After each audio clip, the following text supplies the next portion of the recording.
warahmatullahi wabarakatuh. Waalaikumsalam. Dr. Bayu, selamat datang, dan teman-teman ini Mbak, teman-teman lainnya, teman-teman peserta. Kali ini kami akan menghadirkan seorang beliau tokoh yang bernama Dr. Bayu Dardias Kurniadi, SIP, MA, Master of Public Policy and PhD. Maaf kalau salah-salah ya. Departemen Public and Pemerintahan, Fakultas Ilmu Sosial dan Politik, UGM.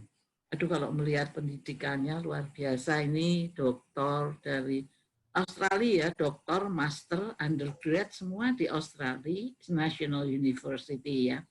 Lalu master program Interdisciplinary Islamic Studies, postgraduate di UIN dan McGill, Kanada ya. Iya. Undergrad kita di sana, Department of Politics and Government. Saya kira ini beliau sudah luar biasa. Kita berterima kasih mendapat tamu yang luar biasa. Nah, beliau akan bicara mengenai politics and policy. Iya, hati-hati nggak keliru. Kalau salah nanti ya. Mari kita mulai aja ya. Dr. Bayu, sudah banyak yang hadir, ini cantik-cantik semuanya. Ya, silakan Dr. Bayu. Prof. Rika yang moderatori, maaf ya. Monggo, Sofia Mubarika Haryana. Nah, Sugeng Rawuh Mas Bayu, meneruskan Prof. Yati langsung saja. Sorry. Mas Bayu untuk bisa segera menyampaikan presentasinya. Kita ingin sekali mendengar mengenai policy and politics. And policy. Politics and policy perspektif Corona in Indonesia. Oh iya. Mas Bayu. Policy perspektif. Bismillahirrahmanirrahim. Assalamualaikum warahmatullahi wabarakatuh. Prof. Yati, Prof. Narto yang saya hormati, Prof. Rika, Profesor Hakimi, dan yang lain-lain, para doktor dan peserta di acara rebuhan ini. Terima kasih. Pertama-tama saya sudah diberi kesempatan untuk berbagi di dalam forum ini.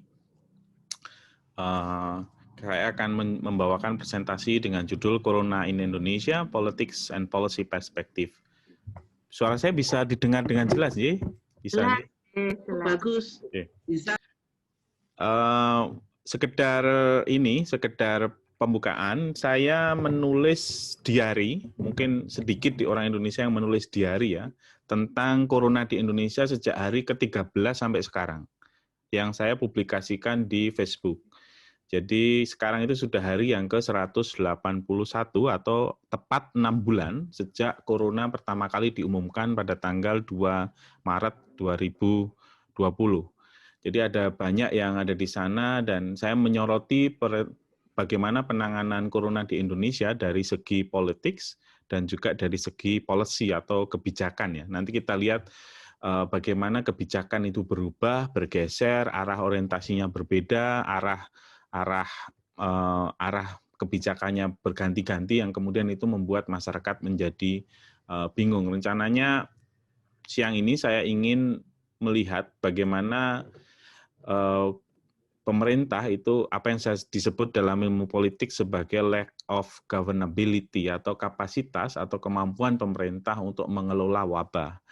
Nah, ada beberapa sebabnya, kita lihat nanti ada inconsistent policies, ada policy yang tidak konsisten, ada overlapping otoritas antara pusat dan daerah, antara masing-masing tokoh, ada legislatif, eksekutif. Terus kemudian kita akan melihat bagaimana ekonomi dan dampak ekonomi dan dampak kesehatannya, impact-nya, dan kita lihat, dan saya ingin sedikit mengulas tentang Yogyakarta yang pada tanggal 15 Juli yang lalu disebut sebagai salah satu provinsi yang terbaik penanganan kasus corona di Indonesia. Ini adalah foto lockdown lokal yang dilakukan di Kampung Krodan di Sleman. Nah, mungkin kalau untuk teman-teman atau profesor yang ada di Fakultas Kedokteran melihat corona ini sebagai dalam kerangka kesehatan masyarakat, kami di ilmu politik melihat corona ini adalah ujian dari manajemen pemerintahan. Jadi ibaratnya tidak pernah ada sejak Perang Dunia Kedua, seluruh negara di dunia itu diuji dengan ujian yang sama. Kira-kira ini ujian masuk UGM lah untuk mahasiswa gitu. Pesertanya adalah seluruh negara. Walaupun tentu saja ada negara yang mudah untuk ikut, ada juga yang negara tidak bisa ikut. Di Yaman misalnya, sampai saat ini tidak ditemukan kasus corona. Kenapa ya? Karena di sana kelaparan, perang, dan tidak ada tes. Jadi mereka tidak ikut berkompetisi dalam ujian bersama yang diinisiasi atau dipicu oleh wabah corona. Jadi sekali lagi ini adalah ujian bagi seluruh negara untuk bisa dilihat bagaimana dampak corona dan bagaimana penanganan corona di semua negara. Kita memang bisa melihat negara-negara berdasarkan misalnya kapasitas bed, berdasarkan kapasitas ICU, perbandingan dokter dengan penduduk, tetapi itu kan butuh proses panjang. Sementara corona datang, itu langsung dan dari situ respon dari masing-masing negara itu bisa dibandingkan satu dengan yang lain. Karena sekali lagi kapasitas pemerintahan itu diuji dengan masalah yang sama, dengan sesuatu yang unprecedented, belum pernah terjadi, sehingga respon masing-masing negara itu bisa kita bandingkan satu negara dengan yang lain. Ini adalah ujian paling fair untuk melihat kapasitas masing-masing negara di dunia. Nah, saya ingin melihat dua hal saja bagaimana pemerintah kita melihat atau menangani masalah corona, atau kita lihat governability dari dua aspek. Yang pertama adalah testing capacity, yang kedua adalah positivity rate. Sekali lagi, memang kita bisa bandingkan misalnya jumlah bed atau jumlah ventilator, tetapi itu sekali lagi butuh proses yang panjang karena itu terkait dengan sistem kesehatan. Tetapi testing capacity dan juga nanti akhirnya positivity rate ini sama untuk semua negara. Kaget, sehingga ini adalah measurement, indikator yang paling sesuai untuk bisa melihat kapasitas pemerintahan masing-masing negara. Ini saya data dari Worldometer yang saya ambil tanggal 31 Agustus kemarin menempatkan Indonesia itu sebagai 54 terbawah ya untuk kapasitas tes. Kita hanya melakukan tes kepada 8.118 orang per sejuta populasi.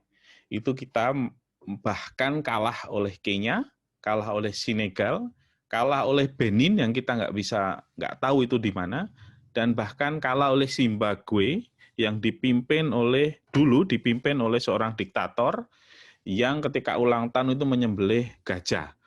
Jadi kita bahkan kalah oleh Bangladesh, sekali lagi kalah oleh Zimbabwe. Di Asia Tenggara kita hanya lebih baik dari Kamboja.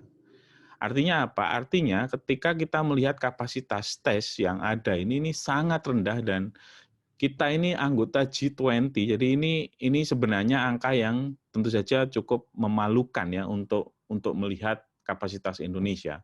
Kenapa demikian? Karena seperti Bapak Ibu semuanya ketahui kalau kapasitas tes itu rendah, akhirnya akan merembet kemana-mana. Karena kita tidak punya indikator penanganan yang lebih jelas, karena diagnosis atau tes itu tidak dilakukan secara maksimal. Di Asia, kita peringkat 39 dari 49 negara, dan sekali lagi kita salah satu yang paling bawah ya, bahkan Pakistan itu lebih baik daripada kita yang dilanda perang itu. Nah, Palestina yang diduduki Israel itu kapasitas tesnya per sejuta penduduk itu lebih baik dari Indonesia. Kita bahkan hari ini hanya bisa memenuhi 35% dari standar tes WHO, yaitu 1 per 1.000 penduduk. Nah, bagaimana terkait dengan kapasitas tes?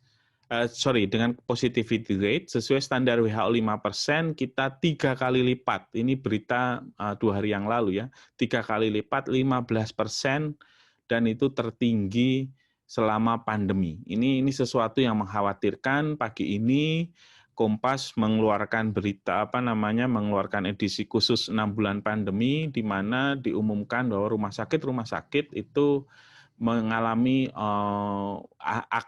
sebentar lagi akan mengalami full capacity, terutama terkait dengan bed dan isolasi. Di beberapa daerah sudah full. Ini sesuatu yang menjadi concern kita semua. Pertanyaannya adalah mengapa kasus positif COVID-19 di Indonesia terus meningkat? Kita istiqomah untuk selalu berada pada first wave, sementara negara-negara lain sudah memasuki second wave atau beberapa bahkan third wave, kita tetap saja istiqomah di first wave dan terus-menerus grafiknya menanjak. Mengapa itu terjadi? Saya ingin memberikan beberapa alasan. Yang pertama menurut saya adalah ada policy strategis yang berbeda.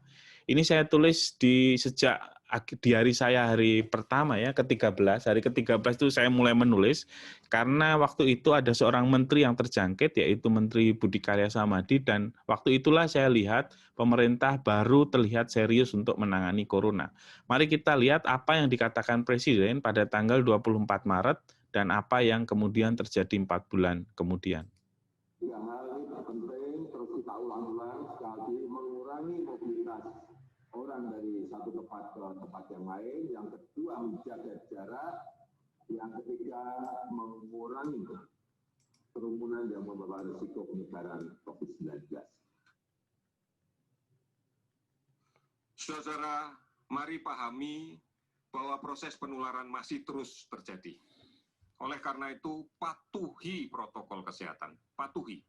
Gunakan masker, jaga jarak, dan kemudian cuci tangan dengan menggunakan sabun.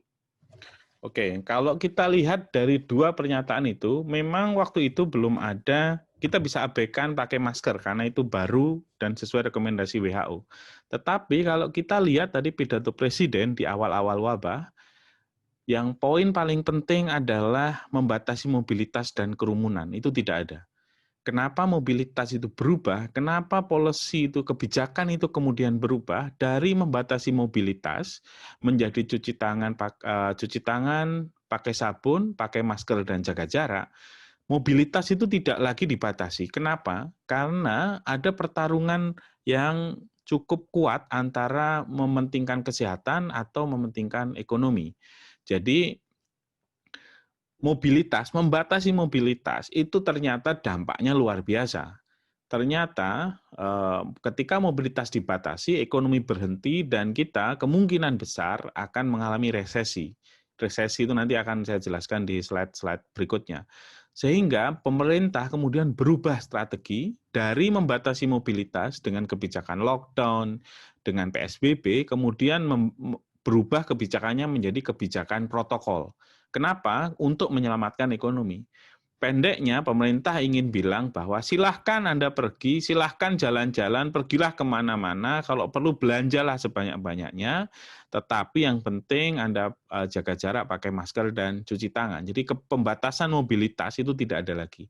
Padahal di negara-negara yang lain yang kita tahu, pembatasan mobilitas itu menjadi kebijakan utama dari masing-masing, hampir semua negara di dunia.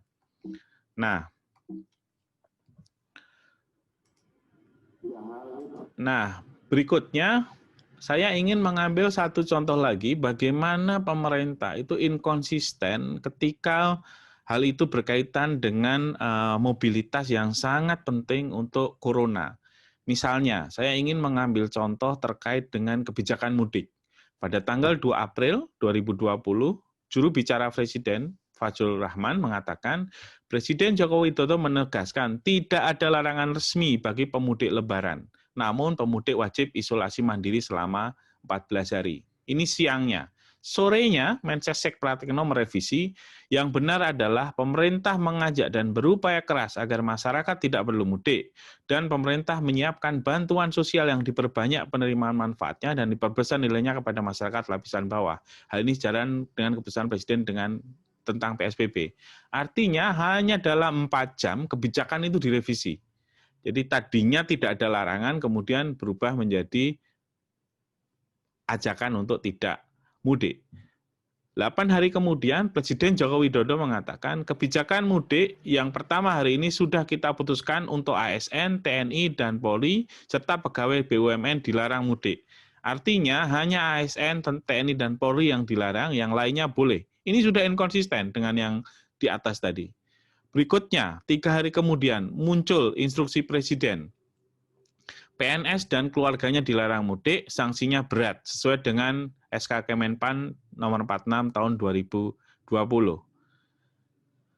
8 hari kemudian muncul lagi berita bahwa Presiden Jokowi mengatakan, pada rapat hari ini saya ingin menyampaikan juga bahwa mudik semuanya akan kita larang. Sekali lagi ya, tadinya boleh, dimohon tidak mudik, mudik dilarang bagi ASN, kemudian diberi instruksi Presiden, dan kemudian semuanya kita larang.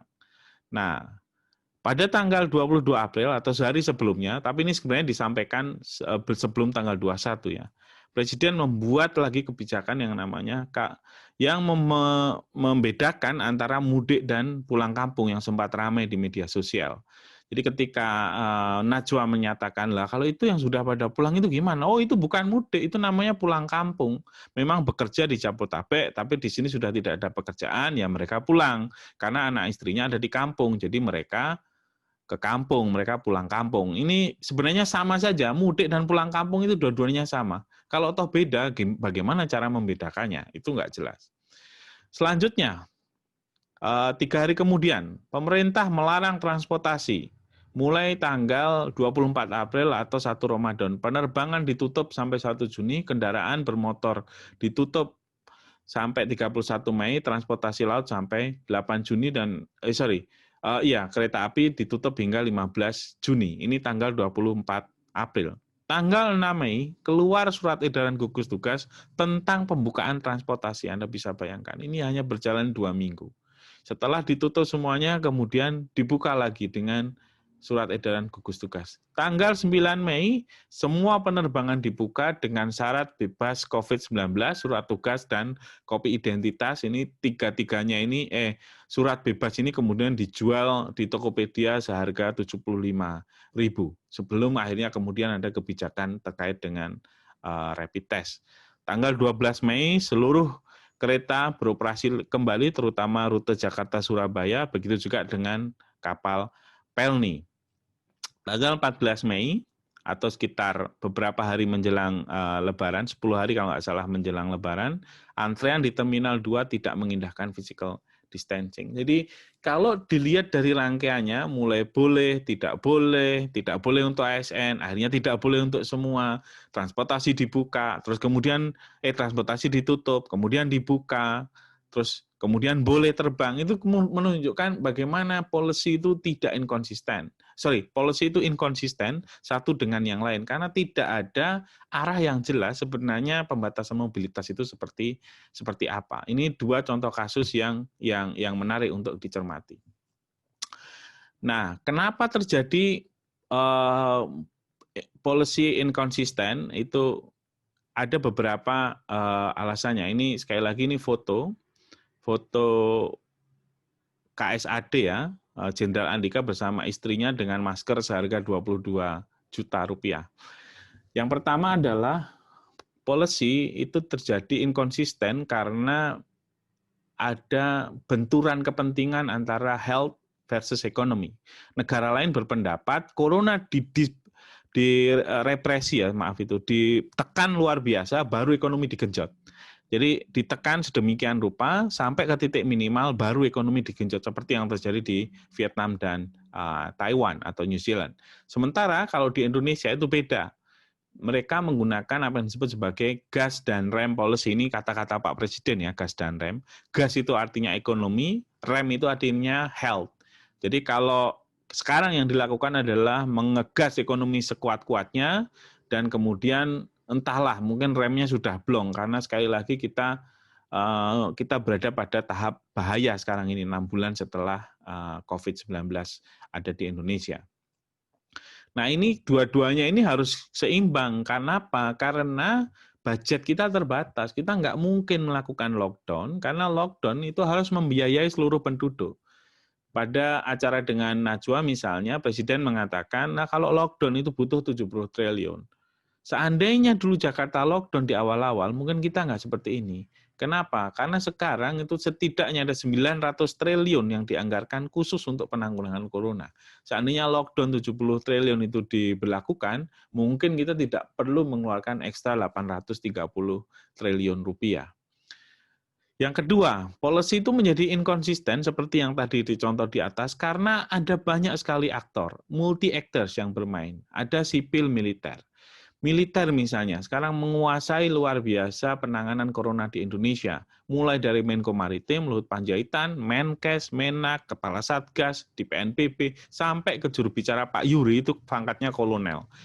Nah, saya ingin menyoroti misalnya Menteri Agama. Menteri Agama itu Fahru Rozi dikenal sangat bersih, dia ditunjuk menjadi menteri itu untuk membereskan persoalan korupsi yang melanda Menteri Agama sebelumnya, yang membuat ketua Partai Persatuan Pembangunan Romi itu dipenjara kan, itu ada suap di situ. Nah, Mak Menak ini tentara ditunjuk menjadi Menteri Agama, sayangnya dia nggak punya jaringan. Padahal sekali lagi penanganan corona ini penting sekali untuk melibatkan tokoh-tokoh agama.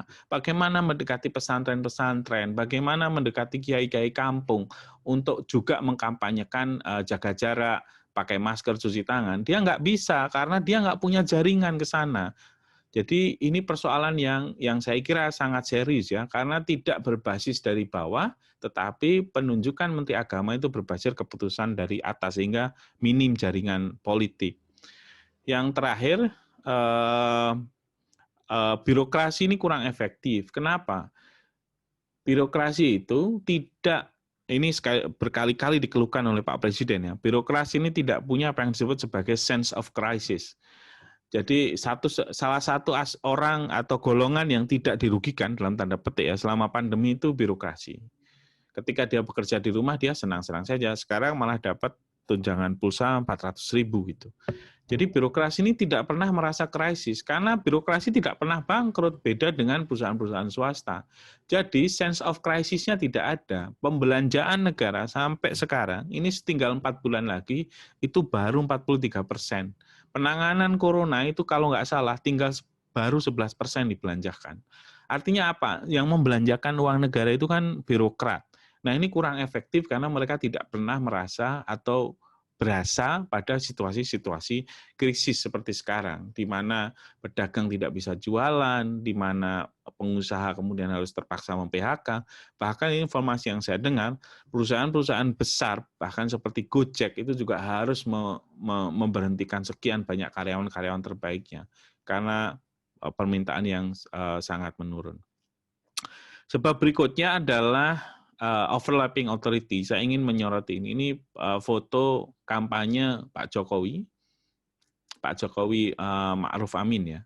Persoalannya yang berkampanye demikian itu tidak hanya Pak Jokowi, gubernur juga berkampanye demikian, lalu bupati wali kota juga berkampanye demikian. Jadi ada otoritas yang saling bertabrakan satu dengan yang lain. Ada pusat dan daerah.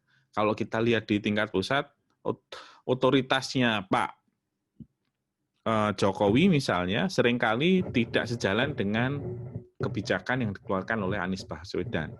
Masing-masing tokoh itu, ini sekali lagi ini aspek politik ya.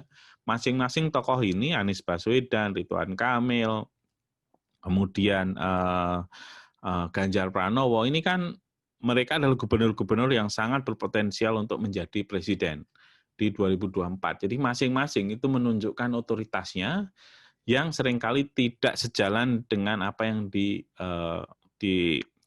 dicanangkan oleh pemerintah pusat. Yang kedua, ketika krisis di awal-awal itu dibuatlah lembaga-lembaga ad hoc yang dulu disebut antara gugus tugas dan kemudian diganti menjadi satgas.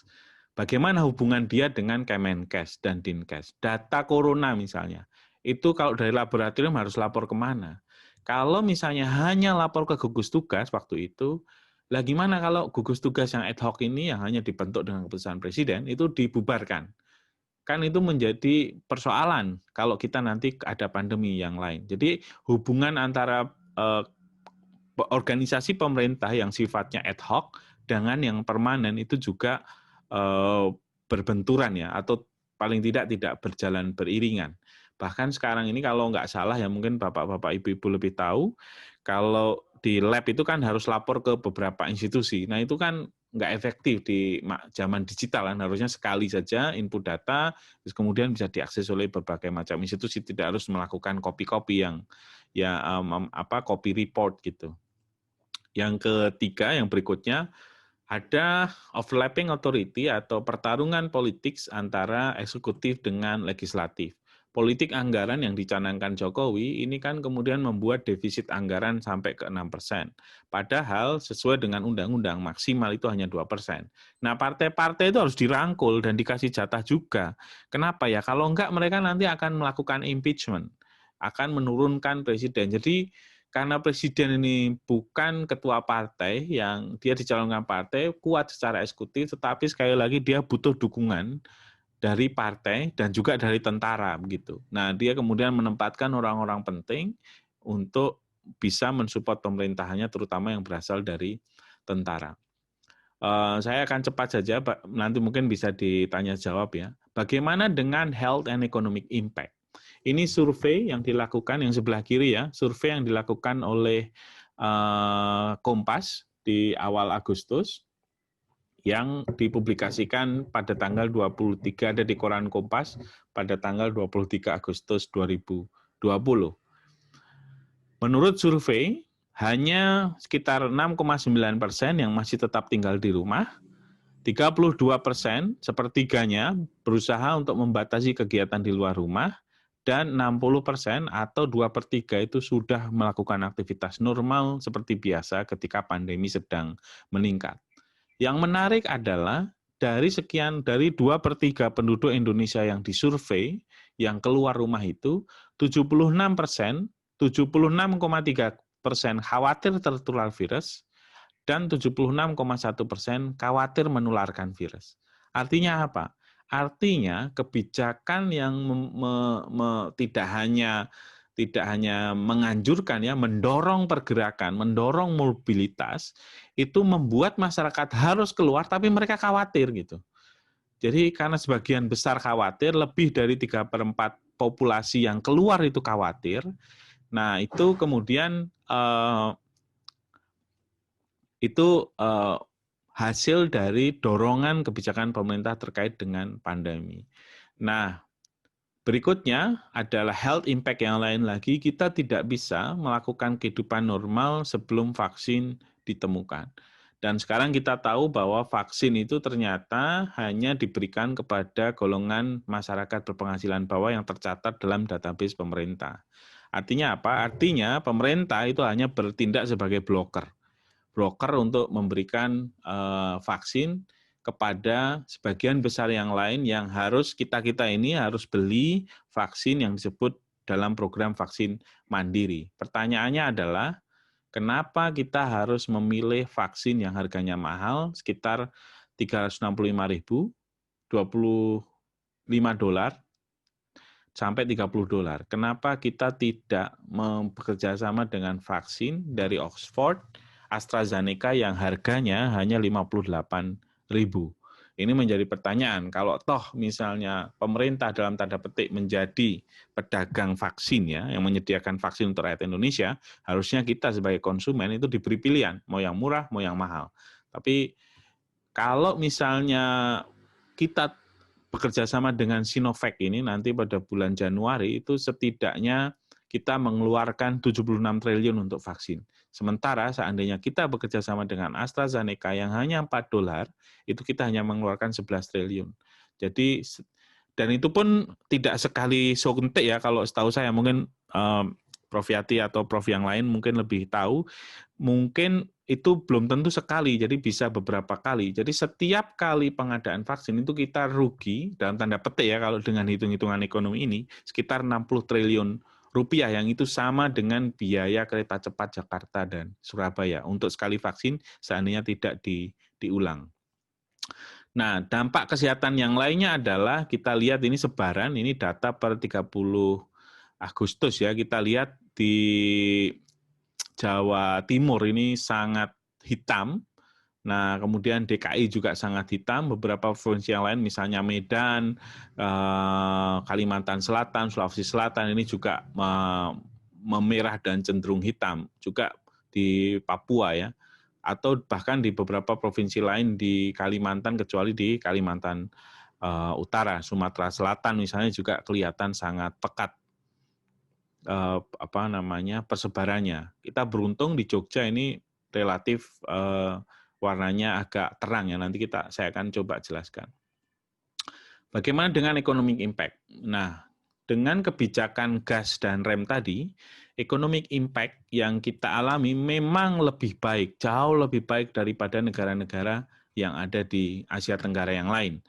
Kita di kuartal kedua itu kita masih minus ya, minus 5,32%.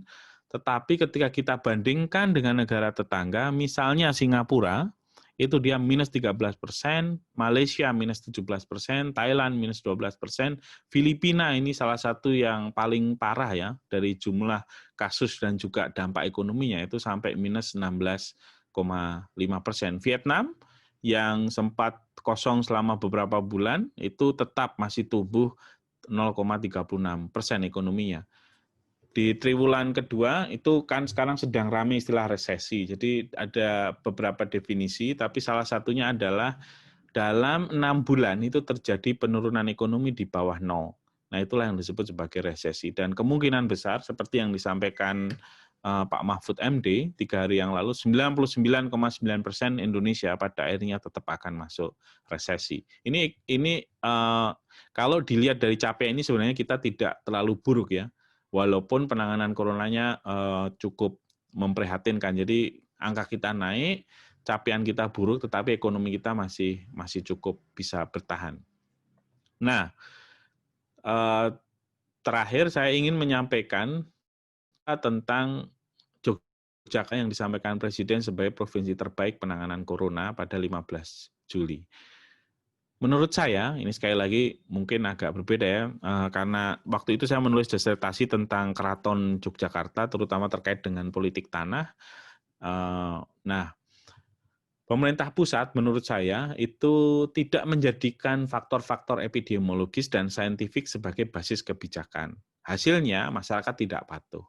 Padahal penanggulangan corona ini sangat membutuhkan kepatuhan dari pemerintah. Yogyakarta waktu itu mencoba cara baru dengan mencoba mengintegrasikan kekuatan kultural lewat apa yang disampaikan Sultan Saupoaro tanggal 23 Maret 2020. Jadi sehari setelah disampaikan itu, sebenarnya sederhana sekali pesannya, eling lan waspada. Artinya kita sebagai masyarakat Jogja itu harus eling dengan pembuatnya, kita harus lebih sering bermunajat, mohon ampun, mendekatkan diri kepada Allah, itu yang disebut sebagai eling. Sementara waspada itu kita mengikuti anjuran pemerintah, cuci tangan, pakai masker, jaga jarak. Kira-kira itu sebenarnya pesannya sangat singkat, sederhana. Dibanding dengan seluruh pesan-pesan yang ada di pemerintah pusat, new normal lah, kemudian itu susah sekali. Orang nggak tahu new normal itu apa, yang mereka tahu adalah ya sudah normal begitu. Jadi banyak sekali blunder-blunder yang dilakukan oleh pemerintah. Social distancing, mana ada yang tahu, work from home, itu kan nggak ada yang tahu. Jadi penggunaan istilah, bahkan kalau bapak-bapak, ibu-ibu masuk ke websitenya Kementerian Kesehatan, itu namanya infeksi emerging, coba. Itu kan nggak ada yang tahu kalau misalnya masyarakat awal, hanya kalangan terdidik. Jadi pemerintah itu selalu menggunakan jargon-jargon yang justru jauh dari tujuan awalnya begitu. Jadi artinya pesan-pesan kesehatan, dan ini penting ya saya kira, pesan-pesan kesehatan itu tidak sampai ke masyarakat karena tidak diterjemahkan begitu. Nah, menurut saya salah satu kesuksesan Jogja karena dia mampu menerjemahkan pesan-pesan yang rumit itu dengan konsep yang sangat sederhana. Eling waspada, selesai gitu. Gampang, mudah dimengerti. Sehari berikutnya seluruh pedagang di Malioboro tutup dan baru buka beberapa minggu yang lalu. Ini saya kira karena dia tidak mampu. Sekali lagi Jogja juga mendapatkan dampak dari pemerintah pusat di mana epidemiologis dan scientific reasoning itu tidak jadikan sebagai basis kebijakan. Akhirnya dia kembali ke kultural yang syukurnya itu dituruti oleh masyarakat Jogja. Sebagai penutup, saya ingin sampaikan di sini bahwa sekali lagi pemerintah itu dihadapkan pada situasi sulit antara mengontrol wabah dan mencoba mempertahankan ekonomi nasional. Kedua-duanya harus bisa berjalan karena berbagai keterbatasan tadi. Cara yang ditempuh tidak melakukan represi sampai minimal yang berdampak pada ekonomi, tetapi membiarkan penularan tetap terkontrol. Jadi ini beda dengan negara lain. Kalau yang negara lain itu lockdown, represi luar biasa, dan kemudian setelah selesai ekonomi digerakkan. Kalau Indonesia tidak. Jadi tidak melakukan represi sehingga dua-duanya berharap dua-duanya bisa jalan walaupun penularannya tetap ada tapi masih dalam kapasitas yang dalam tanda petik terkontrol. Nah, karena situasi yang cepat berubah, pilihan kebijakan ini sering tidak mendapatkan landasan saintifik seperti yang saya sampaikan tadi. Nah, dengan mengambil langkah tetap membiarkan ekonomi berjalan, kebijakan ekonomi berjalan, dan juga tidak melakukan represi, ada dua kemungkinan. Yang pertama, berhasil mengendalikan pandemi dan ekonomi sekaligus, atau kemungkinannya gagal mengendalikan pandemi dan ekonomi sekaligus, karena ini pilihan yang diambil dua-duanya. Kalau di negara lain itu pandemi paling tidak corona bisa dikontrol walaupun ekonomi habis-habisan begitu. Nah, Indonesia itu berusaha di tengah. Nah, tidak ada sepertinya negara yang langsung full ke ekonomi, itu sepertinya tidak ada, tetapi Indonesia mengambil langkah di tengah dengan mencoba untuk menyeimbangkan dua-duanya. Ya, kemungkinannya bisa dua, kalau berhasil ya berhasil dua-duanya, kalau gagal ya gagal dua-duanya. Nah, kira-kira itu yang bisa saya sampaikan. Terima kasih. Mohon maaf sebelumnya, mungkin kita bisa lanjutkan ke tanya jawab. Terima kasih. Assalamualaikum warahmatullahi wabarakatuh. Waalaikumsalam warahmatullahi wabarakatuh. Duh, luar biasa Mas Bayu, bagus sekali. Sangat menarik, sangat banyak sekali poin-poin yang telah disampaikan. Tadi saya nggak usah bikin resume nanti aja. Sekarang kita buka aja langsung ya Mas Bayu ya, supaya langsung pada pertanyaan-pertanyaan. Ini ada chat, udah ada 4 nih. Ada yang pertama, Mas Bayu sangat menarik. Oh, dari Mbak Wika nih, apresiasi. Monggo sekarang kami buka. Jadi kok tadi Mas Bayu menyampaikan ini Jogja nih dengan kulturnya yang luar biasa, Pak Sultan, bahwa eling lan waspodo dibandingkan dengan model tengah-tengah gitu, ini kelihatannya ini lebih berhasil gitu. Jadi terus kelihatannya message untuk secara umum, apakah mungkin ini sebagai lesson learn bisa dipakai oleh tempat lain gitu ya Mas Bayu ya, di mungkin daerah-daerah lain, karena culturally kan memang bisa sangat bervariasi gitu. Gimana Mas Bayu? Ya, mungkin agak sulit ya diduplikasi. Nah, itu kenapa saya bilang kasus Jogja itu sangat spesifik, karena otoritas kultural dan otoritas politik itu ada di satu orang, yaitu Sultan. Nah, ketika Sultan menyampaikan Sopo Aro, itu dia mengatakan, saya sebagai Sultan Yogyakarta. Tetapi dia tidak berbaju Sultan, dia berbaju pakaian batik biasa, dan tempatnya ada di Kepatihan. Artinya dia ingin menunjukkan bahwa dia itu memegang dua otoritas sekaligus ya, kalau kita coba terjemahkan dalam bahasa simbolik begitu. Jadi tentu saja ini sulit untuk diduplikasi di tempat lain karena tingkat kepatuhan itu akan sangat berbeda dari satu tempat ke tempat lain, di provinsi satu di provinsi yang lain. Bahkan ada beberapa gubernur bahkan mengadakan acara jalan-jalan atau acara jalan santai bersama-sama ketika pandemi. Kenapa? Karena bulan Desember kita akan pilkada, Bu, Prof. Sofia, Prof. Vika ya. Jadi karena kita akan pilkada, masing-masing kandidat ini kan ada yang nyalon lagi untuk yang kedua kali. Jadi mereka itu menggunakan momentum pandemi itu sebagai bagian dari kampanye. Itu faktor yang lain yang tidak saya sampaikan di presentasi. Jadi tapi intinya agak sulit untuk diduplikasi saya kira. Iya. Kalau sekarang kalau kita melihat itu menariknya itu Jakarta yang begitu ini tadinya sangat bagus, sekarang masih tetap hitam. Kemudian Sulawesi Tenggara itu selalu selain hitam juga masalah banyak sekali didera oleh berbagai macam bencana alam dan sebagainya. Kemudian yang masih kelihatan putih itu justru mana ya? Tadi ada daerah di di Sumatera Selatan ya, Mas ya? Sumatera Selatan agak merah, Bu. Mungkin di sebelahnya ya. Mungkin Kalimantan Utara yang lumayan, Gorontalo lumayan, ya. Nah, itu apa bukan karena disebabkan mungkin pendataannya yang nggak bagus ya, kira-kira? Mungkin kita mengapa hitam tuh karena pendataannya sangat bagus, karena memang world data itu kan real time ya, setiap detik itu selalu bertambah. Nah, ini apakah kira-kira itu tidak masuk di dalam kelewatan apa bagaimana ya, Mas Bayu? Yeah. Nah, ini menarik ya. Jadi ini 3 bulan yang lalu teman saya dari Aceh, waktu itu Aceh cuma 1, 2, terus kemudian bahkan seringkali nggak ada gitu.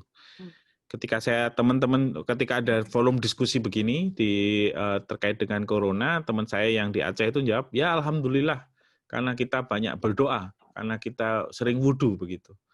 Nah, itu 3 bulan yang lalu. Dan kita lihat sekarang, ternyata Aceh itu justru di atas Jogja. Penambahannya bisa 90, 150 pernah, 170, terus meningkat. Nah, seringkali para pemimpin di daerah itu abai dan merasa bahwa corona ini sudah jauh begitu, Bu. Jadi sudah selesai, bisa ditangani dengan doa gitu, karena terlindung. Ini tidak, ini kan makhluk Allah juga. Ini makhluk Allah yang hanya menyampaikan perintah Allah. Perintahnya ya kalau kamu nggak pakai masker, nggak jaga jarak, ya ditulari saja kan, selesai itu. Jadi apa namanya, mereka kan juga melakukan sunatullah. Jadi sekali lagi ini seringkali ada persoalan di daerah-daerah itu yang sayangnya itu fasilitas kesehatannya sangat minim. Jadi tesnya rendah. Jadi di Aceh itu kalau misalnya sekarang 70, besok bisa 0. Kenapa? Karena sampelnya sebagian besar harus dibawa ke Medan. Dan itu harus ngantri. Dan ketika tidak ada report, berarti dia 0. Kan agak sulit kalau misalnya habis 100 kok terus-terus 0 gitu kan. Jadi memang ada persoalan terkait dengan pencatatan, ada persoalan terkait dengan kapasitas tes, dan sekali lagi itu menjadi masalah yang serius. Terima kasih Mas Bayu. Luar biasa. Ini ada pertanyaan ini dari siapa ini?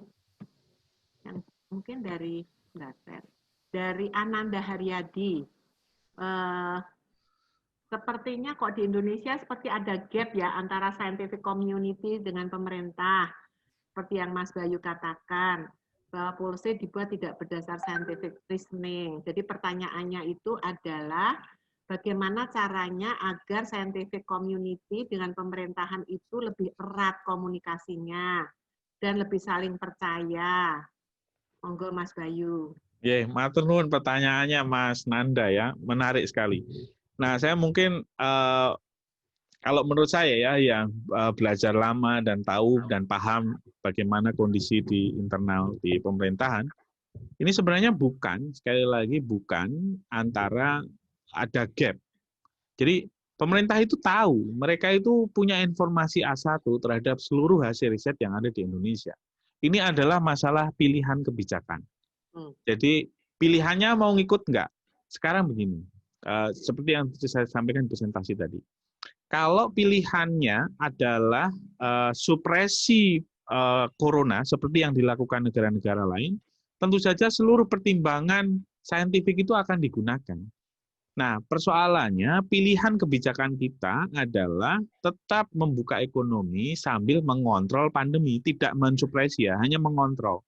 Nah, karena pilihan kebijakannya begitu, tidak punya dasar saintifik. Jadi sengaja ditinggalkan, bukan tidak akur, tidak gap, tapi sengaja ditinggalkan. Artinya apa? Artinya ya itu pilihan kebijakan, pilihan pemerintah. Memang demikian, Bu. Kalau dalam kebijakan publik ya, dalam kebijakan publik itu memang semua itu beresiko. pilihan-pilihan kebijakan itu tidak bisa memutuskan atau memuaskan seluruh pihak. Pasti ada pihak-pihak yang tidak puas. Bahkan dalam kebijakan publik itu kalau definisi paling tua itu adalah what the government choose to do or not to do. Jadi bahkan pemerintah not to do itu juga kebijakan gitu. Jadi bukan hanya sesuatu yang dikeluarkan atau diucapkan seperti yang saya kutip tadi, diucapkan, wujud kebijakan, wujud tertulis. Bahkan pemerintah nggak ngapa-ngapain itu kebijakan juga. Artinya pemerintah sekarang menutup atau menghentikan update harian terkait dengan jumlah corona. Itu juga kebijakan, itu kan not to do toh sebenarnya. Jadi ini adalah persoalan pilihan, Mas Nanda. Jadi pilihannya adalah menggerakkan ekonomi, dan ketika pilihannya menggerakkan ekonomi berarti scientific reasoning itu menjadi tidak bisa, wong jelas tidak didukung kan. Tidak ada scientific reasoning yang mendukung, itu tidak ada. Itu yang dipakai di negara maju. Jadi ini persoalannya bukan bagaimana merekatkan kembali, enggak, mereka sudah tahu dan mereka memutuskan untuk tidak melakukan, begitu kalau menurut saya. Gimana Mas Nanda, sudah puas dengan jawaban dari Mas Bayu? Ya, nanti kita bisa balik, tapi ini ada pertanyaan juga dari yang lain, mesti kita beri kesempatan. Dari Mas Galuh, atau Mbak Galuh ini. Dari Mas Galuh, pertanyaannya adalah, apakah mungkin ya, inkonsistensi kebijakan salah satunya karena kurangnya pemerintah melibatkan akademisi dalam perumusan kebijakan, atau bagaimana sebaiknya peran akademisi di dalam perumusan public policy. Bagaimana sebaiknya peran universitas yang merupakan rumah bagi akademisi. Itu pertanyaannya. Oh ya, monggo. Oke. Menarik sekali ya pertanyaannya, Mbak Galuh kayaknya. Nah, atau Mas Galuh. Ya, atau Mas Galuh ya. Sekali lagi ini mirip dengan yang pertanyaannya Mas Nanda tadi ya. Ini persoalan pilihan. Jadi yang saya tahu di pemerintahan itu ada banyak sekali pilihannya.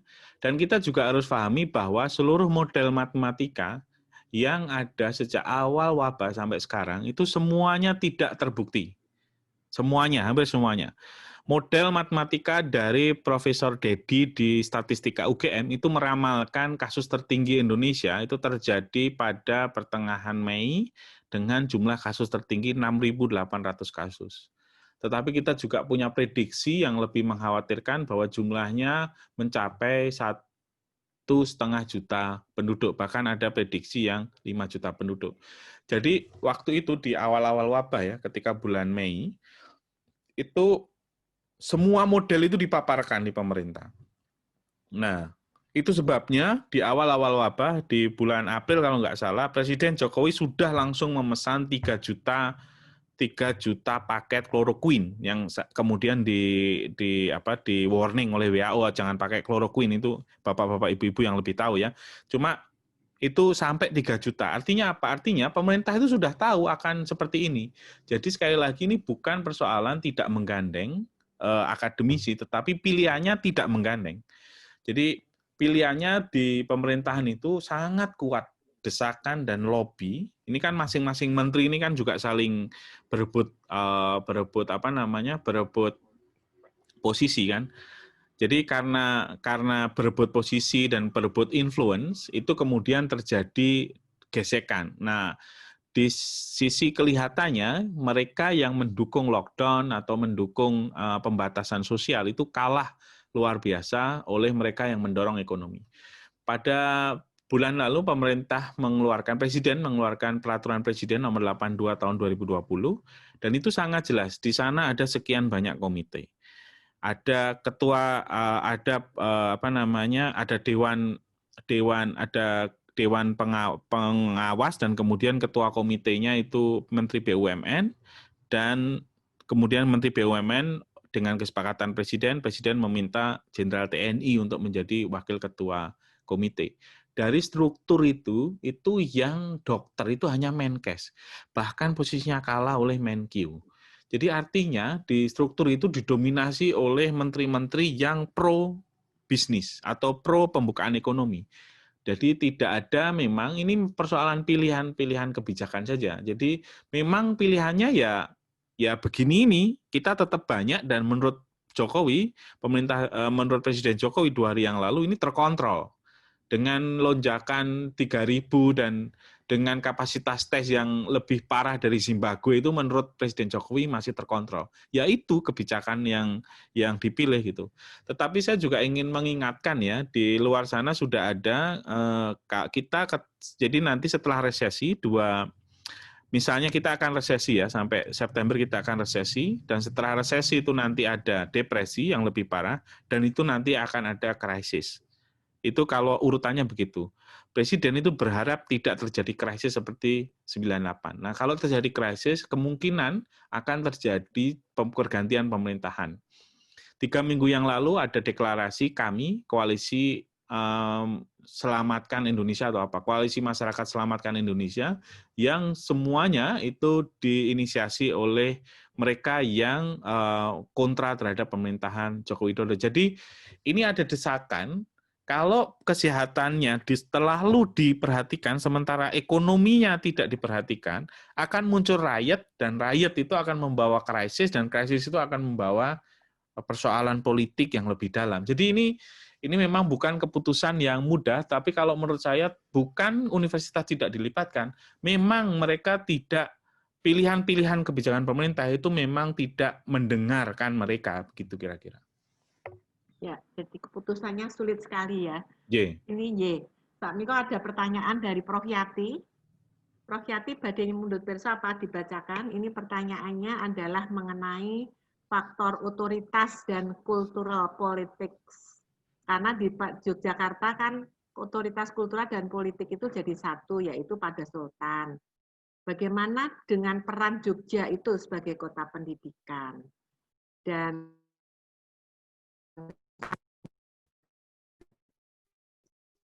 di Indonesia. Apakah kerajaan lain yang masih ada saat ini ada pro dan kontra gitu ya Prof. Yati ya? Seperti Bandung. Seperti Bandung. Bandung. Gitu ya, Prof? Bandung. Ya, ini matur nuwun Prof. Yati, ini pertanyaan yang sangat tentang tesis saya ya. Jadi saya ketemu dengan 22 raja dan sultan di seluruh Indonesia. Saya keliling di 17 provinsi untuk melakukan penelitian tentang kerajaan-kerajaan itu, dan memang Jogja itu menurut saya satu-satunya ya. Saya lihat sebagai salah satu sukses story. Jadi memang tidak bisa, sekali lagi tidak bisa diduplikasi, dan kalau melihat apakah Jogja itu karena kota pendidikan sehingga orang-orangnya lebih terpelajar, sebenarnya secara statistik tidak demikian, Prof. Yati. Secara statistik, Jogja itu yang selalu dibayangkan sebagai kebinekaan Indonesia, itu sebenarnya orang yang tinggal di Jogja itu sangat homogen. 96% penduduk Jogja itu orang Jawa. 96%. Jadi karakter kebinekaan itu sebenarnya tidak ada, karena hanya 4% yang berasal dari provinsi yang lain. Yang bisa disebut Jogja sebagai melting pot Indonesia itu karena mahasiswa datang ke Jogja. Nah, pertanyaannya ketika pandemi ini kan mereka balik lagi ke daerah asal. Itu kenapa kos-kosan menjadi sangat sepi, dan itu memukul luar biasa dampak, membuat dampak ekonomi yang luar biasa bagi Jogja. Jadi Jogja ini 3 provinsi paling parah ya secara ekonomi ya, selain Bali. Bali itu minus 15% ekonominya. Jakarta kalau nggak salah 13%, dan Jogja itu 6%. Jadi lebih tinggi dari rata-rata nasional. Nah, kalau mungkin ada faktor, kalau kita bayangkan, menurut saya karena kapasitas, saya lebih melihat kapasitas homogenitas Jogja daripada literasi. Karena kalau literasi kita sebenarnya Jogja itu salah satu yang paling buruk ya.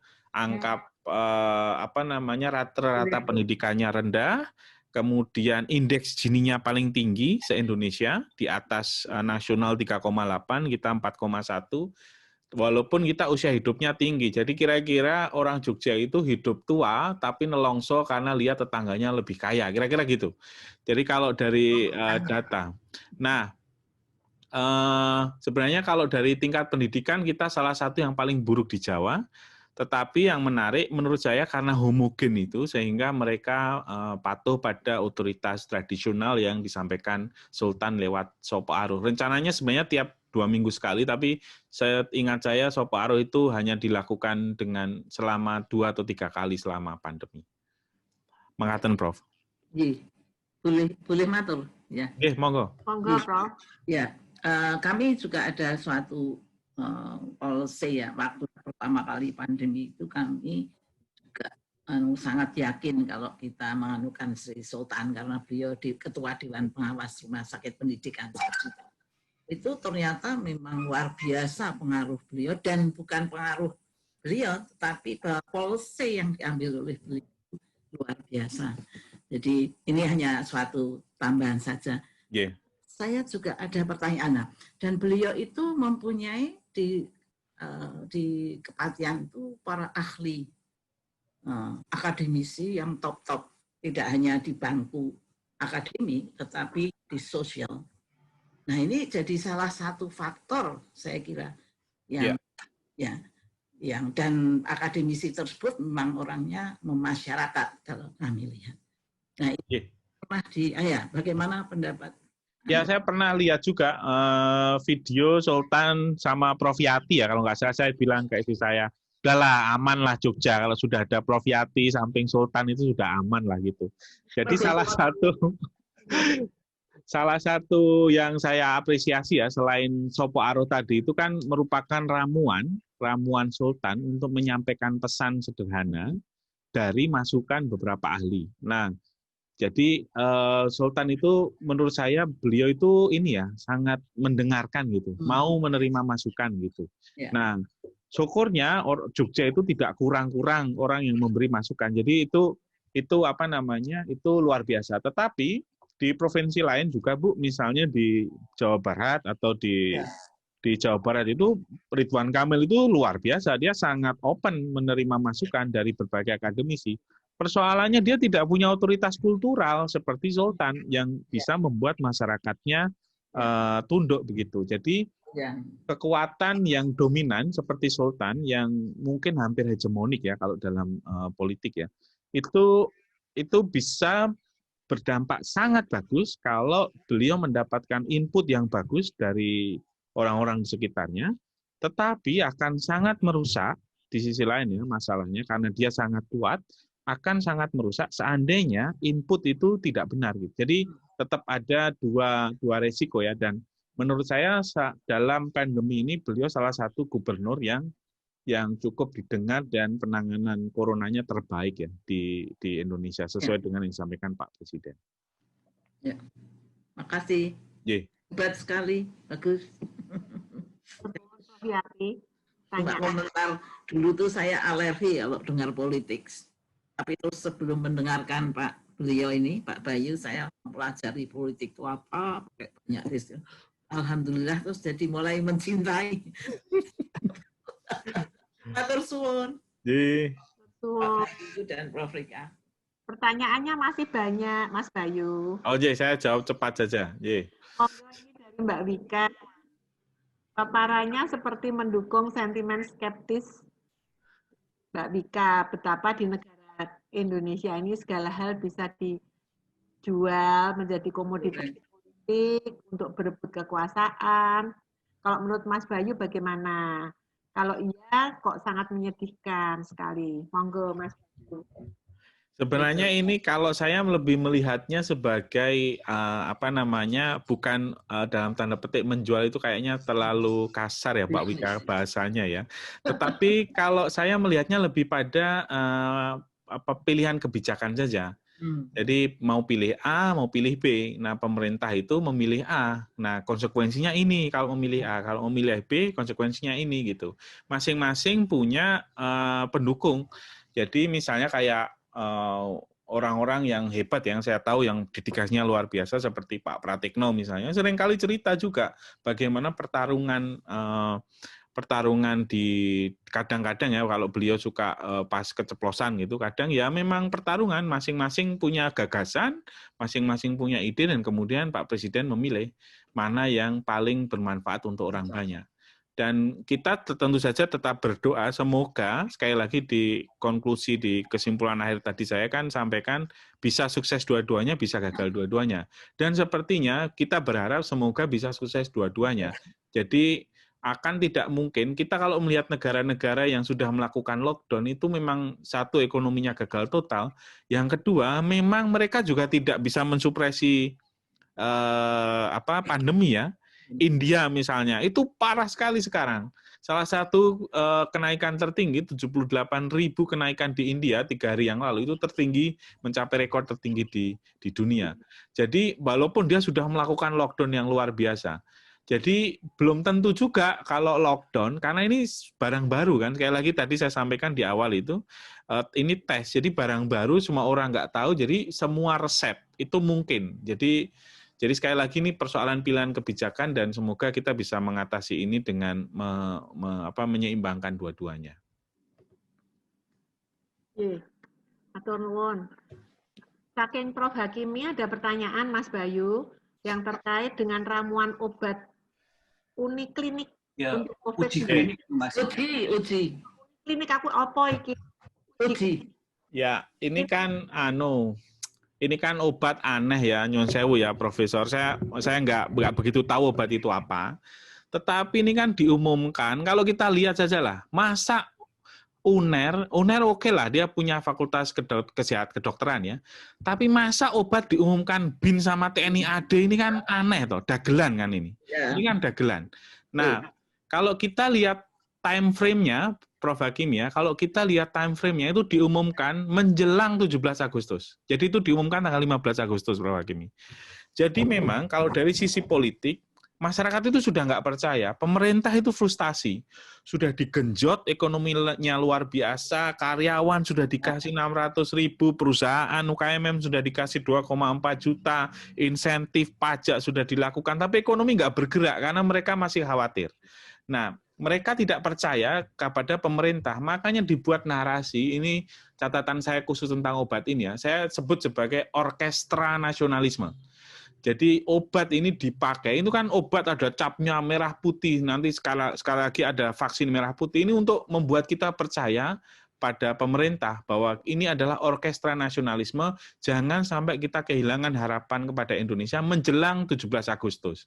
Jadi semua ini sandiwara dan UNER itu kan nggak melakukan klarifikasi, karena ini kan barang sudah diumumkan di publik yang jelas-jelas kalau saya googling ya di di Halo Dokter atau di situs-situs yang lain, di Mayo Clinic ini kan obat yang sudah tidak direkomendasikan oleh WHO, kira-kira kan kayak gitu kalau yang saya tahu. Nah, tetapi sekali lagi pemerintah itu harus menunjukkan dia melakukan semuanya sampai masyarakat itu kan mikirnya sederhana, Prof. Kalau ada sakit, ada obat, jadi sembuh kan gitu. Jadi mereka kan nggak berpikir terhadap vaksin, ini virus, segala macam kan itu terlalu ruwet.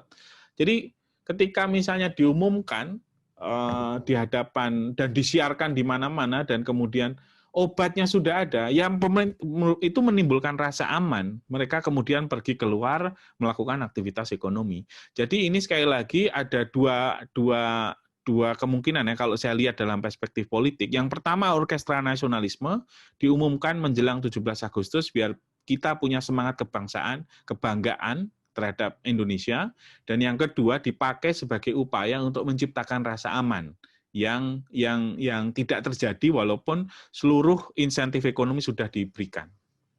Kira-kira begitu. Terima kasih. Matur nuwun. Luar biasa. Ada pertanyaan lagi Mas Bayu dari Mbak Tiwi, Dr. Agnes Pratiwi, menanyakan mengenai apabila basic science dan teknologi tidak digunakan sebagai landasan, lalu bagaimana dengan data yang terkait ekonomi? Apakah pertumbuhan ekonomi yang tadi sudah disampaikan Mas Bayu itu sudah memperhitungkan economic loss terkait dengan COVID, seperti kehilangan pekerjaan, burden morbiditas, kematian, dan sebagainya. Apakah pemerintah sekiranya mempertimbangkan justice yang diberikan pada masyarakatnya, atau apakah sekarang lebih menjadi politis dan kepentingan pihak yang berbeda? Matur nuwun, terima kasih. Monggo Mas Bayu. Ya ini pertanyaannya Mbak Agnes ini susah ini. Kalau menurut saya aja, ketika pilihan kebijakan membuka keran ekonomi, saya kira seluruh faktor itu sudah diperhitungkan. Jadi dampak terbesar dari pandemi ini bukan kita yang bisa zoom-zooman, bisa webinar, bukan kita. Dampak terbesarnya adalah masyarakat berpenghasilan menengah, menengah ke bawah, UKMM, yang mereka lah yang paling punya dampak. Menurut hitungan dari Kemenaker ada 2 juta PHK di Indonesia, dan tapi menurut Asosiasi Pekerja Indonesia, Pengusaha Indonesia sudah ada 9 juta PHK yang sekarang, yang itu meningkatkan angka kemiskinan sangat signifikan, sehingga angka kemiskinan kita melonjak menjadi 12% dan itu kembali di kondisi pada tahun 2006 sejak Presiden Joko Widodo mencabut subsidi BBM waktu itu 2006. Artinya apa? Artinya ada kemunduran ekonomi luar biasa karena pandemi ini sampai 14 tahun. Kalau dilihat dari satu sisi ya, sekali lagi, dilihat dari angka kemiskinan, itu ada kemunduran sekitar 14 tahun. Nah, artinya apa? Kalau hal ini terjadi, ini juga tidak adil buat semua. Mereka yang paling terdampak, dan nanti kelas menengah, kita yang masih punya akses internet, ini juga akan terdampak. Karena akan muncul kejahatan, akan muncul riot, jadi kita merasa tidak aman. Jadi dampaknya nanti akan kemana-mana, dan itulah yang disebut sebagai krisis multidimensi. Jadi kalau menurut saya, pilihan kebijakan itu selalu punya konsekuensi, dan kalau sekarang ini kita lihat, ini bukan masing-masing kepentingan itu memang bertarung ya di tingkat pusat, di tingkat provinsi, sampai ke tingkat daerah. Tetapi saya lihat ini pilihan kebijakan yang bisa jadi, sekali lagi, bisa jadi lebih aman untuk semua orang. Artinya sekarang muncul narasi baru, setelah pilihan kebijakan itu ternyata tidak juga menghentikan laju corona, ada kebijakan baru bahwa kalau kita lihat narasi di TV-TV, narasi di siaran pemerintah, itu selalu yang salah masyarakatnya. Selalu dikatakan, nah ini masyarakatnya tidak disiplin. Bahkan Menkes, sekali lagi saya ingatkan ya, mungkin Bapak-Bapak juga tahu, Menkes itu sudah pernah dipecat sebagai anggota ID, dinonaktifkan ya, dan kemudian karena intervensi politik, dia kemudian bisa menjadi Menkes. Jadi bisa dibayangkan bagaimana relasi dia dengan dokter yang dulu pernah memberhentikannya karena terapi brainwash yang nggak jelas itu, yang Bapak-Bapak, Ibu-ibu tentu saja sudah tahu semuanya. Nah, artinya ada relasi yang tidak ideal di situ antara Menkes. Itu sebabnya dia mendingan nggak usah bicara, karena ketika bicara itu banyak blundernya. Termasuk kemarin ketika mengatakan ketika tenaga kesehatan kita 100 dokter sudah meninggal karena corona, yang disalahkan tetap dokternya.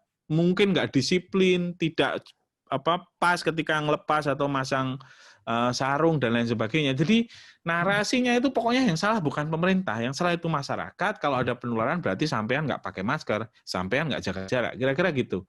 Padahal ini kan kalau narasi di negara lain kan tidak demikian, karena ini semuanya adalah kembali ke kebijakan apa yang dipilih.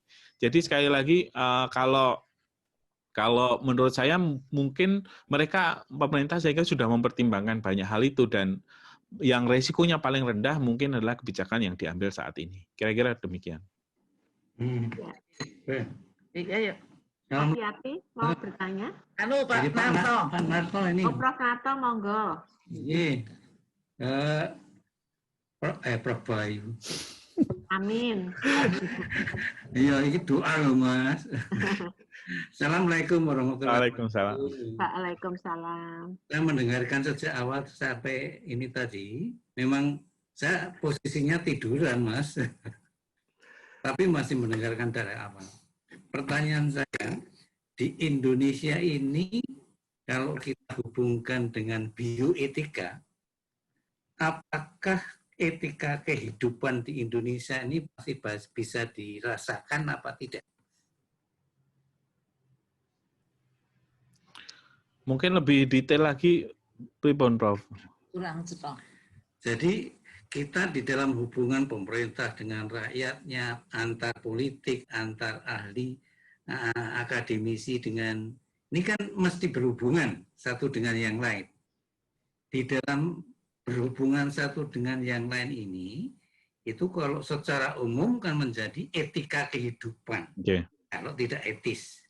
Nah, sekarang kondisi etika kehidupan di Indonesia ini masih sedang bahkan meragukan. Itu ya politik ya macam-macam, Mas. Membingungkan pertanyaannya. Tapi ini merupakan sesuatu yang saya pikirkan agak ruwet juga. Makanya minta tolong yang isu-isu bioetika itu bisa masuk di dalam hubungan yang satu dengan yang lain dalam menghadapi pandemi ini. Oke. Matur nuwun Prof. Narto. Kalau saya nggak ahli di nyuwun sewu, saya nggak ahli di etika, jadi saya belajarnya politik dan kebijakan publik. Tetapi kalau di politik itu sayangnya yang terjadi itu adalah yang salah satu kata kunci di politik yang berdiskusi tentang power itu adalah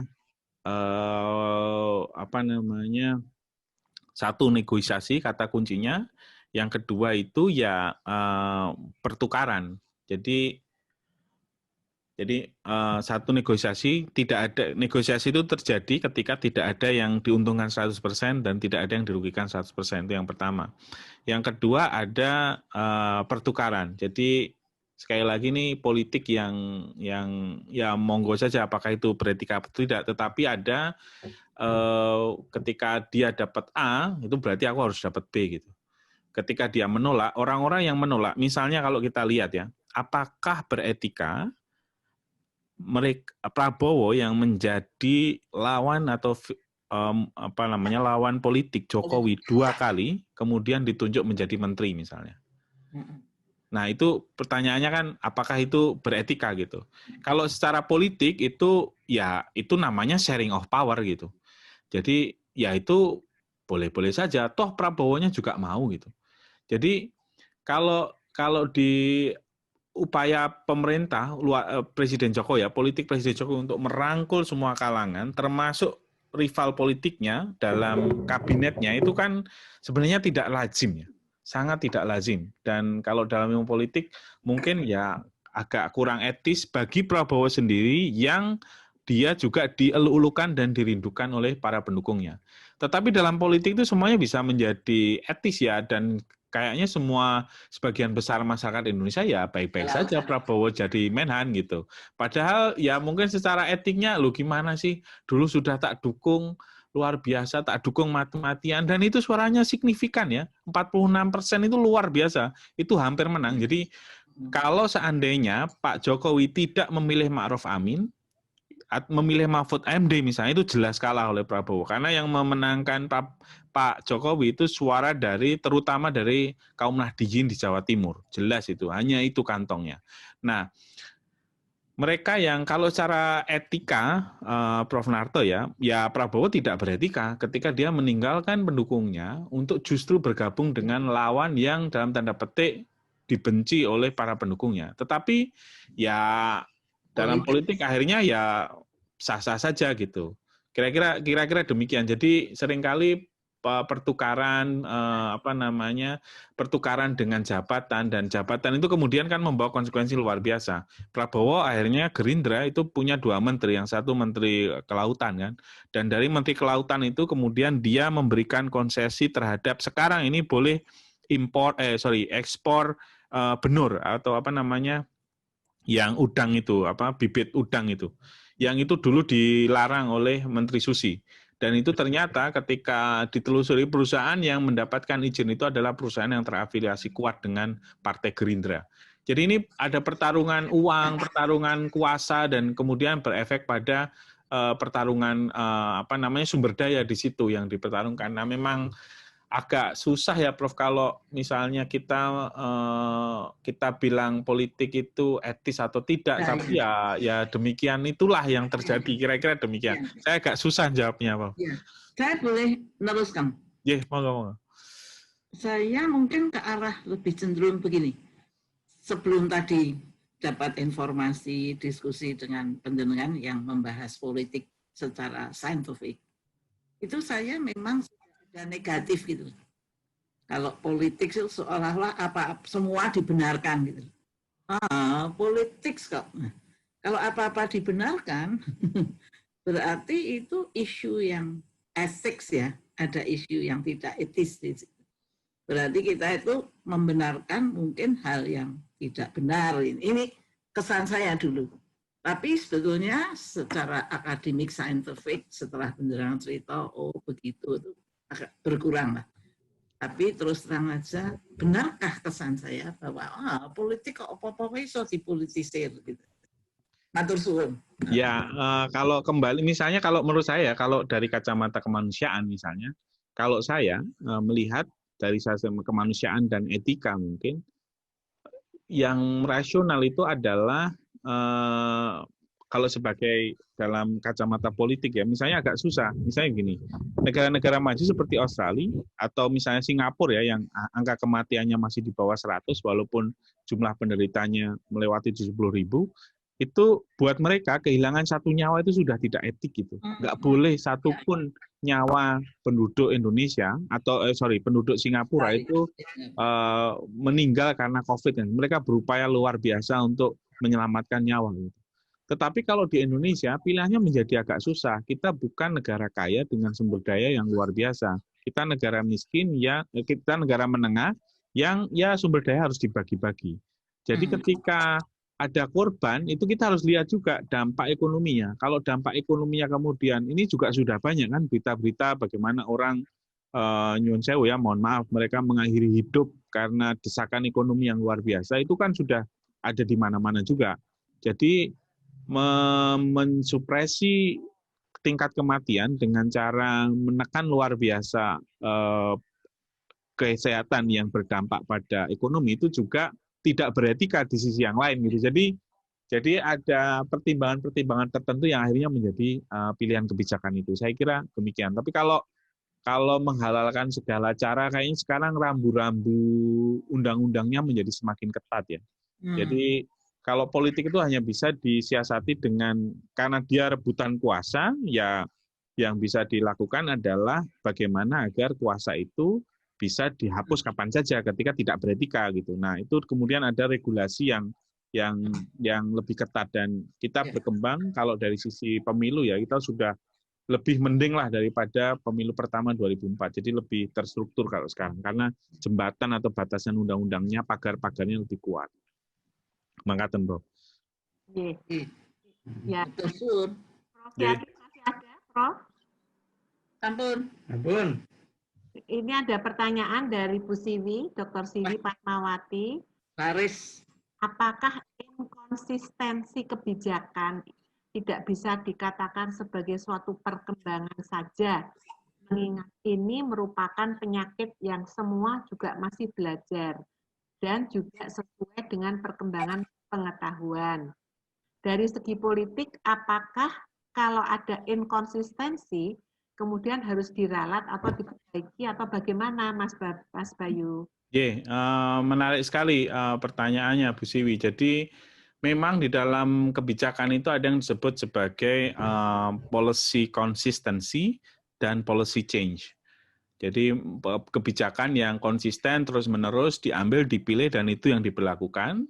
Dan ada policy change, jadi dia berubah sesuai dengan perkembangan. Perubahan itu dibagi lagi, ada yang drastic policy change, ada yang incremental, jadi perubahannya pelan-pelan. Nah, jadi tadi ya, konsisten sama change. Saya menyebutnya inkonsisten. Kenapa saya sebut inkonsisten? Karena pemerintah itu tidak pernah memberikan prioritas dan alasan kenapa memilih A dibanding B. Itu memang perkembangan kasusnya berubah, tetapi kalau kita lihat kebijakan terkait dengan mudik yang tadi saya sampaikan, itu kan terlihat inkonsisten. Paginya ngomong A, sorenya ngomong B gitu. Itu kan tidak ada perubahan yang signifikan dalam sehari itu. Istilahnya esok dele, sore tempe gitu. Atau jadi apa namanya, itu yang saya sebut inkonsisten. Seandainya yang kalau dalam teori ya yang disebut sebagai policy change, baik drastis maupun inkremental itu ketika pemerintah dalam setiap perubahan kebijakan itu memberikan alasan atau reasoning yang bisa diterima oleh warga negara. Jadi misalnya ketika melakukan kebijakan A, dia mengatakan kami berubah kebijakan karena alasan ini. Nah ini kan sekarang nggak ada. Misalnya sebagai contoh saja, Bapak-bapak, ibu-ibu tentu masih ingat ketika kita diminta untuk sholat Idul Fitri di masjid. Di rumah waktu itu. Sholat Idul Fitri di rumah saja. Pertanyaan saya, apakah ada larangan atau pencabutan sholat Idul Fitri di rumah saja?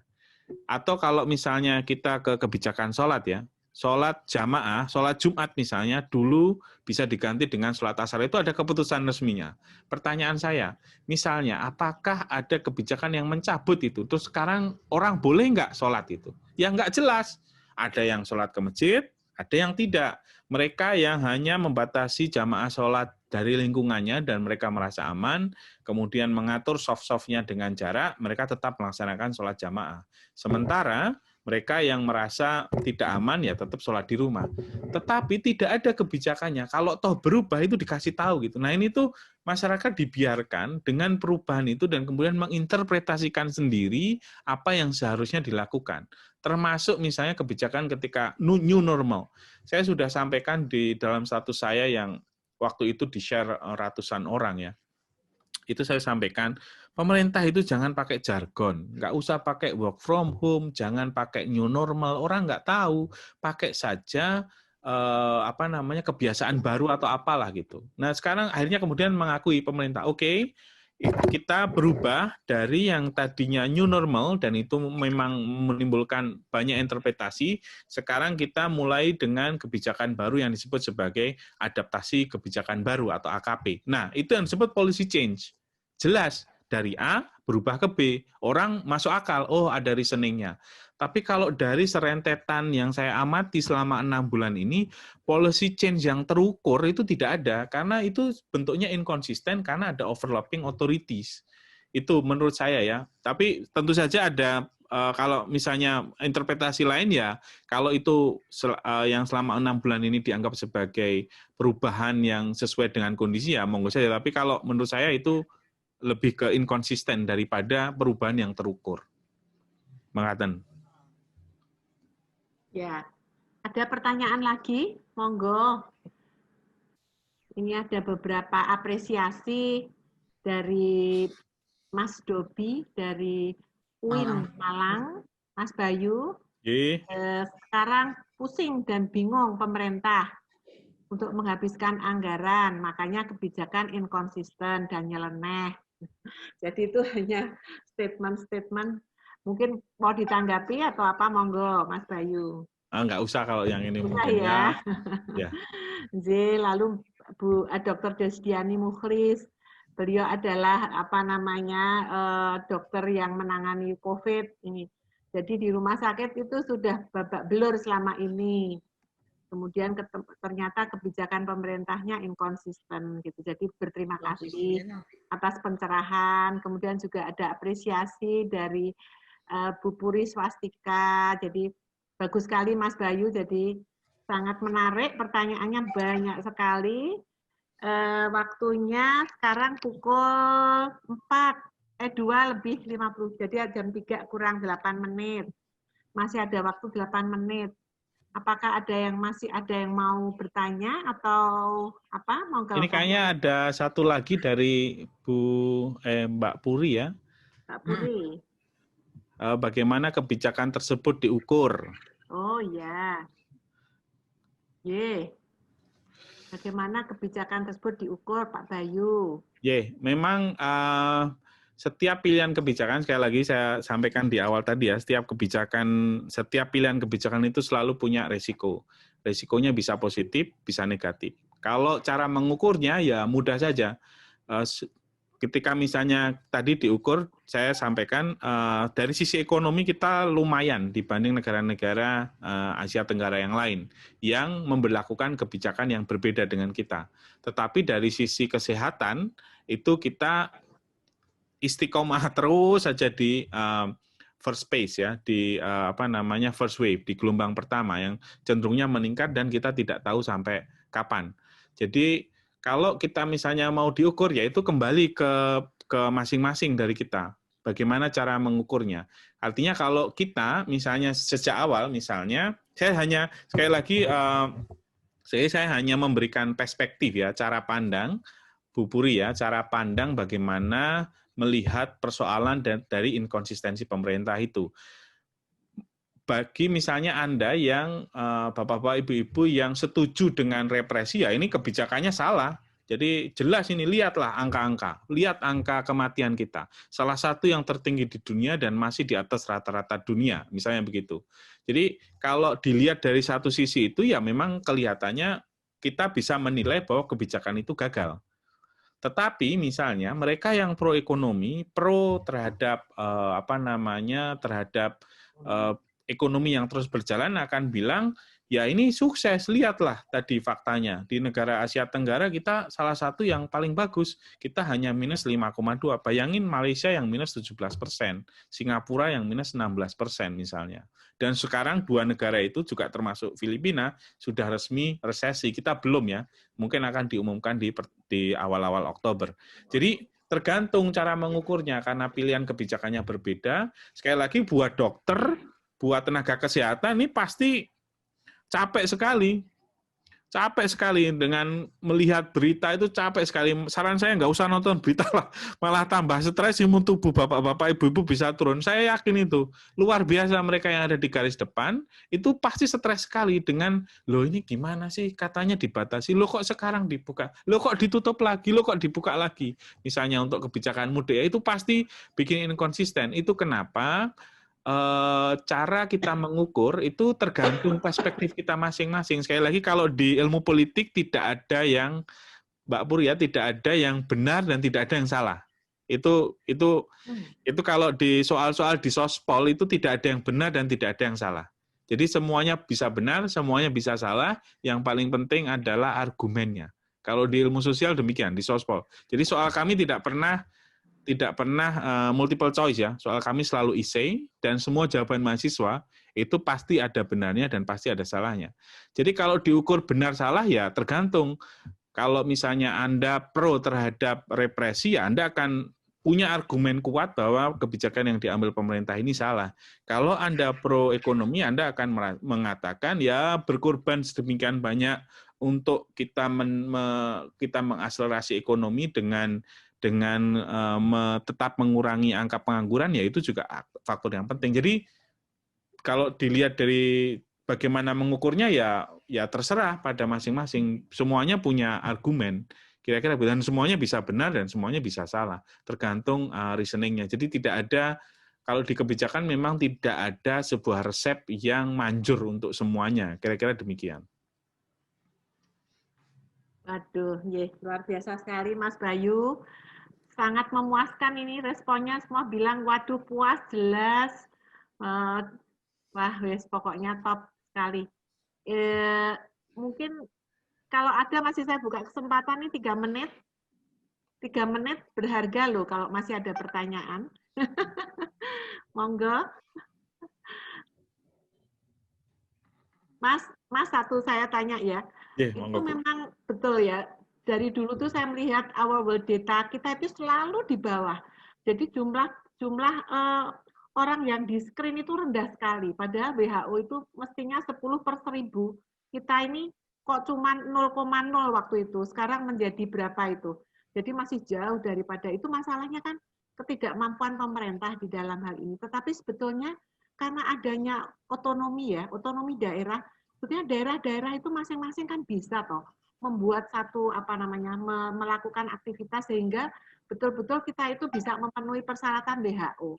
Ini kira-kira kenapa ya Mas, apa ya karena ekonominya yang sudah tidak kuat itu, ataukah yaitu tadi apakah policy dari antara pusat dan daerah tadi apa tuh kayak dua kutub begitu atau bagaimana ya?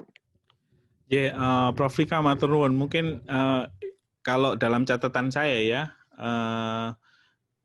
jumlah kapasitas tes itu tidak berubah sejak awal Juli. Jadi Juli, Agustus itu nggak berubah, Nah, September ini mulai lagi naik di akhir Agustus sampai di awal September ini naik lagi di angka 30.000 spesimen. Sementara WHO itu kan ngukurnya tidak spesimen, tapi berapa orang yang diperiksa. Nah, dalam 2 bulan itu memang kalau saya nggak tahu data pastinya ya, tapi agak aneh kalau dalam 2 bulan kita tidak bisa meningkatkan kapasitas tes. Nah, ada kemungkinan, sekali lagi nih ya, kalau misalnya husnudonnya adalah ya memang kapasitas pemerintahnya terbatas, ada overlapping, ada SDM yang harus dilatih untuk memaksimalkan fungsi laboratorium, kemudian susah mencari barangnya karena semua negara rebutan, kan gitu kira-kira kalau alasan husnudonnya ya. Kalau suudonnya, ya mungkin secara politik memang dibatasi tidak naik. Kenapa? Karena kalau misalnya dinaikkan kapasitas tesnya, otomatis yang positifnya akan naik. Jadi bisa jadi itu strategi untuk mengakselerasi ekonomi agar tidak terjadi resesi. Jadi Presiden itu seminggu yang lalu mengatakan kita sudah mengeluarkan semua jurus untuk mengakselerasi ekonomi. Itu kata-katanya demikian. Nah, salah satu jurus itu bisa jadi seperti juga waktu Jawa Timur ya, itu kan pokoknya mau nggak mau apapun caranya apapun caranya angka Jawa Timur harus turun dalam 3 minggu waktu naik-naiknya itu.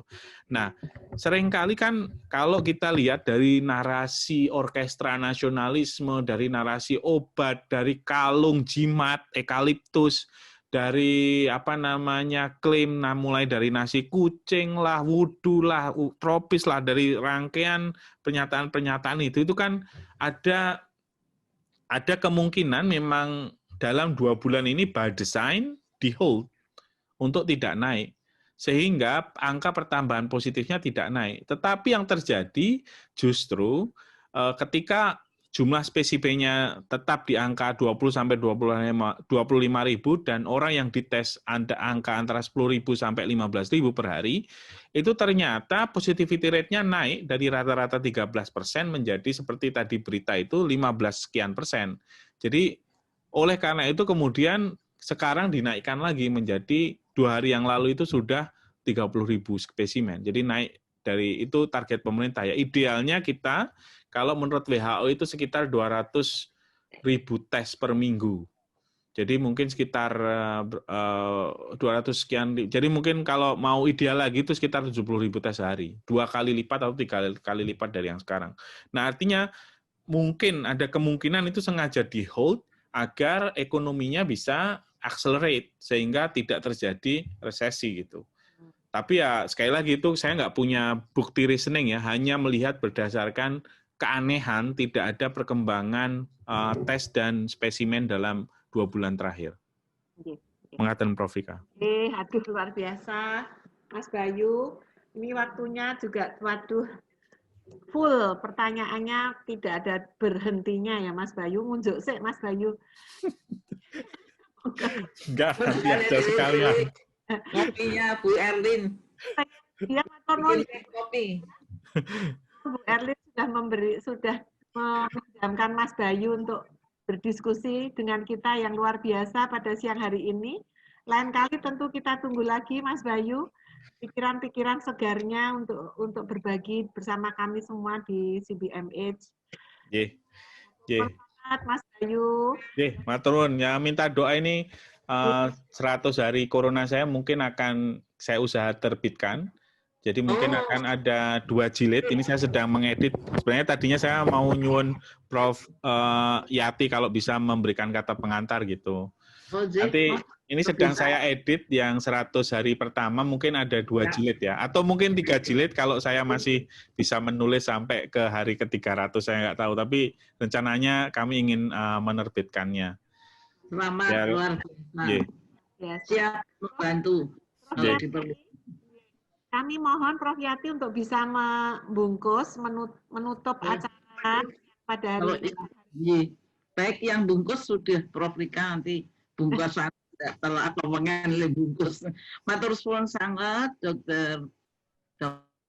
Bayu dengan ini yang luar biasa. Paling tidak saya sendiri berubah dari kesan politik jadi scientific politics paling tidak. Tapi saya melihat dari forum ini pertanyaannya sangat luar biasa dijawab dengan ini. Kami bangga karena Dr. Bayu ini anggota keluarga Center for Bioethics and Humanity. Yang kelihatan itu si dianya ya. Matur suwun sangat, matur suwun juga. Sami-sami.